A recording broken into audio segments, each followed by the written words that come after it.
Alright, this is the surface area lesson.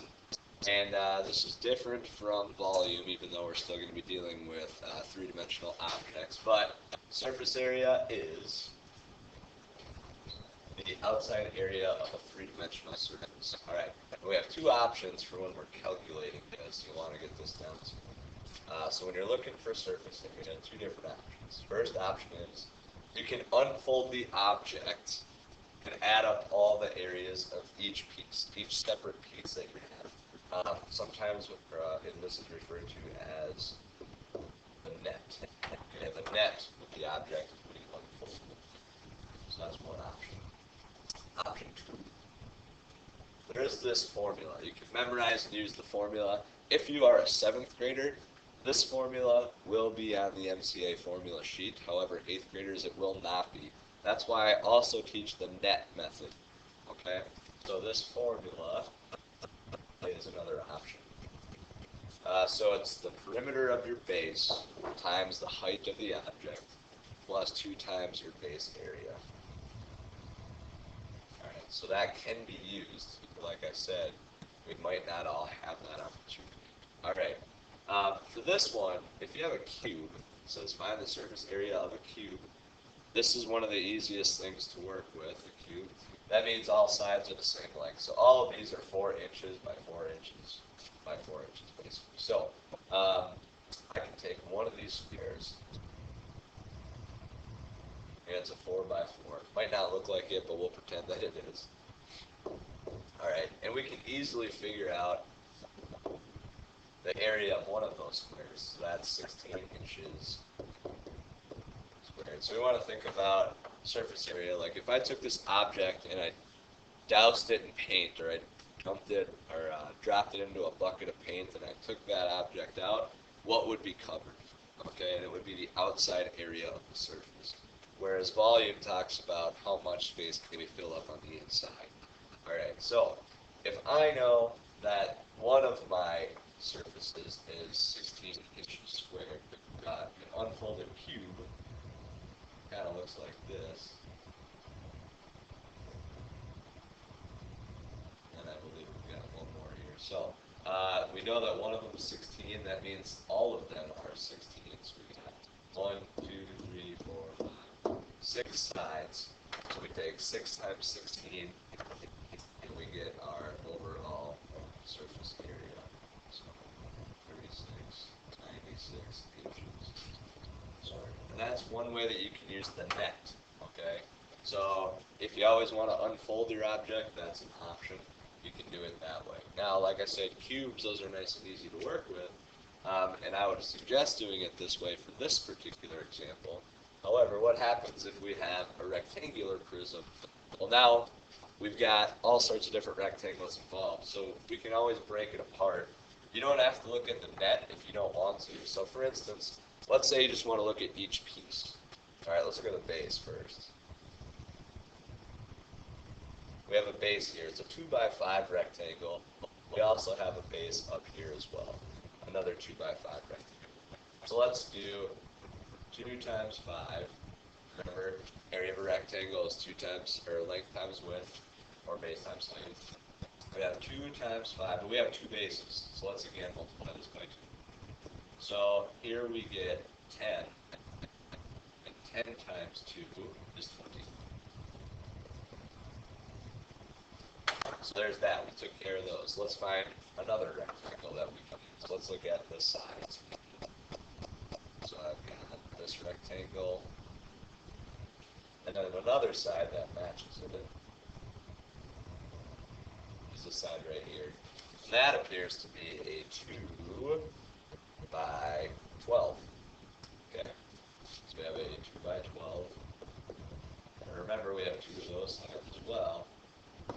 Check this out. So now we have 2 times 12, which is 24, times 2, which gives me 48.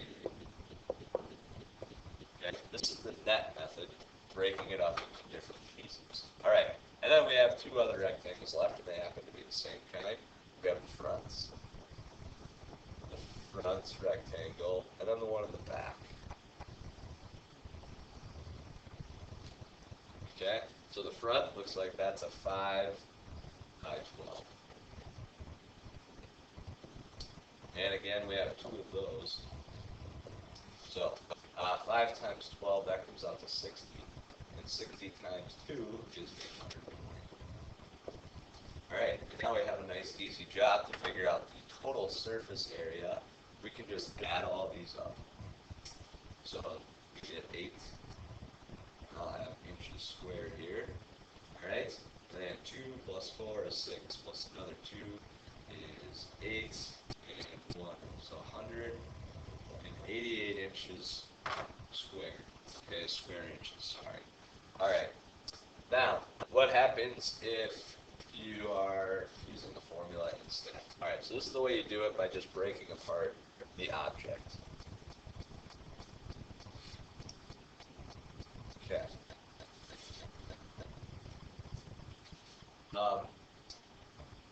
I shouldn't have erased all that. This would be something that you'd probably want to write down. So, can I include some of that?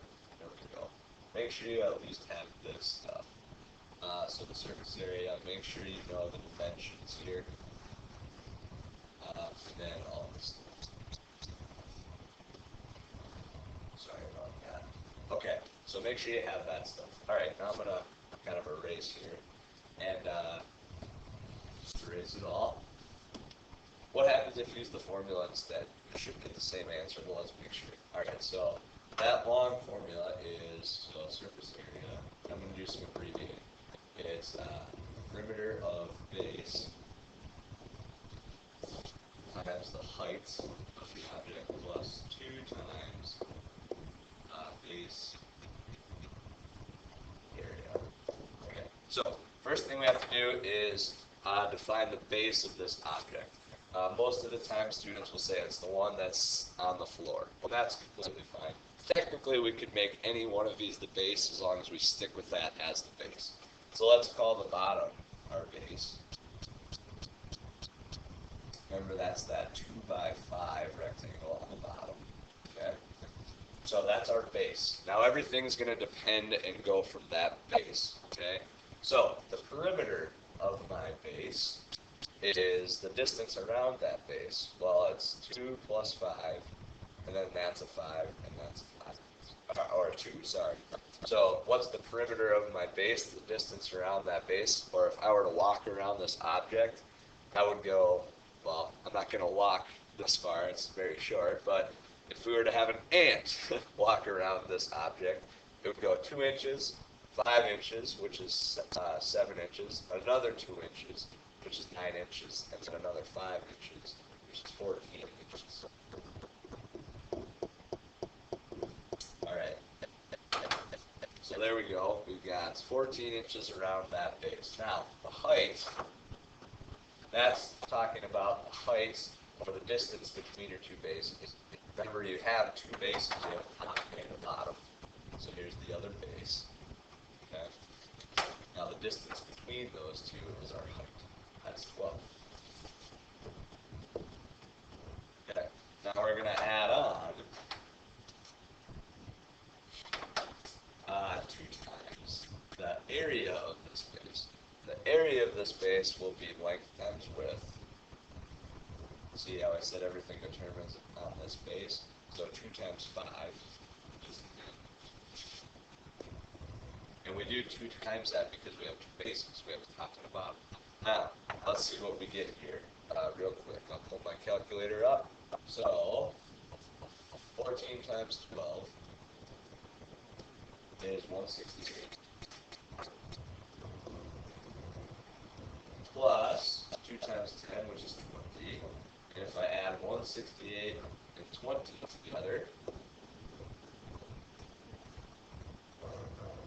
we get the same thing that we got before. Alright, so this is the way to do it with the formula. You want that too. There we go. Okay, that's how we do it with the formula. Now, we just did this with a rectangular prism, but what happens then if we have something other than a rectangular prism? Alright, you can definitely use the formula for this, but I want to show you how to unfold a cylinder as well. Here's what a cylinder looks like unfolded. It looks kind of strange. I'm going to go through this one fairly quickly, right? That's not going to be the best. That's supposed to be 10. Okay. All right, so if you unfold the cylinder, this is what you get. You get a rectangle, and you get two circles, okay? And the hardest part to understand about this one is, okay, so I should have actually drawn this to scale probably. There's this distance between your two bases. Okay, that's the height of your finger, right? If you were to unfold or fold that back into place, the height would be right here. The distance between your two bases. Okay, that's the distance between the two circles. Now, the hardest part to figure out is what is this? Well, that actually wraps around your circle. So that means that is the circumference of the circle. So the circumference of your circle all depends on what your radius is. They give us a diameter. So if the diameter is 10, that means my radius is 5. Okay? I'm going to leave everything in terms of pi this time as well.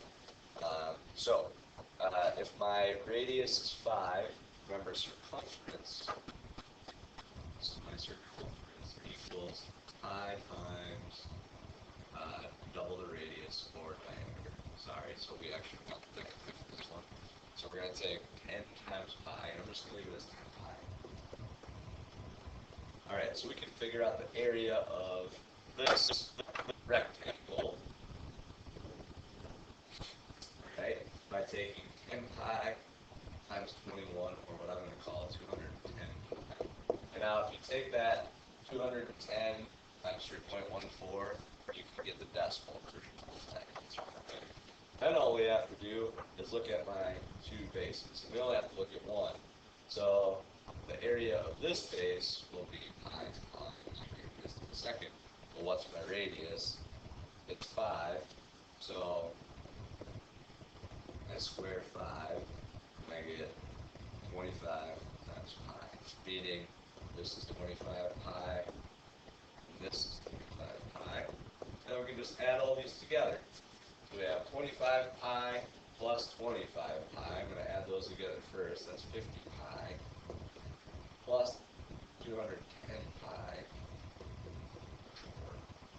260 pi. And then we can say feet squared. All right. We'll probably go over that a little bit again tomorrow. This is how you do it, the unfolded version.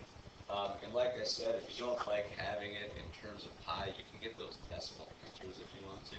The hardest part to figure out with unfolding a cylinder is that that part, this part, actually correlate to the circumference of that circle. Okay, you can use the formula with this as well, and I'll show you how to do that real quickly here. So, I remember it's perimeter base, real quick, times height, and I'm just going to set it up. I'm not going to solve it. We'll have to do times base area. Okay, so perimeter of my base, that's the circumference, right? Distance around my circle, and we got that to be 10 times pi, or yeah, let's see, diameter times pi, yes. So this was 10 pi times my height, which is 21, plus 2 times the area of my base, which is pi times radius, 25 pi is what was before. And if you go through and solve that real quickly, actually I can solve it. 10 times 21 is 210 pi, plus 2 times 25 is 50 pi, and again you're going to see if we add those together, it's 260 pi, that would be feet squared. And remember, wherever there's a pi, you can turn that into 3.14, make it one extra step, and get the decimal answer as well. So that's how you do it with cylinders. It'll vary. It all depends on what your base is. That's how you do it with that formula. I would recommend doing the unfolded method. We'll talk about more of this